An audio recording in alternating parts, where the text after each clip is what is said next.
সকল শহীদদের এবং শহীদ পরিবারের পুনর্বাসনের ব্যবস্থা করতে হবে।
গণঅভ্যুত্থান দিবসের বর্ষপূর্তি পালন করতে এসেছি।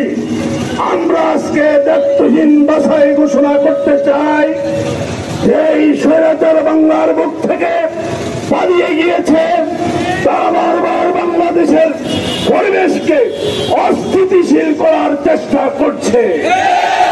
আমরা দায়িত্বহীন ভাষায় বলতে চাই, কোন ফেরাউন যেমনি ভাবে একবার পলায়নের পরে ফিরে আসতে পারেনি, তেমনি ভাবে এই হাসিনা স্বৈরাচার ফিরে আসতে পারবে না, পারবে না, পারবে না।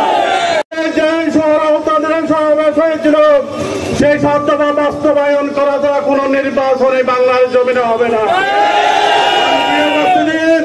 বাংলাদেশের বিচার এই স্বৈরাচার পলাতক শেখ হাসিনার বিচার হতে হবে, দুঃশব্দের বিচার হতে হবে এবং চাঁদাবাজ দুর্নীতিবাজ যারা রয়েছেন তাদের বিচার হতে হবে।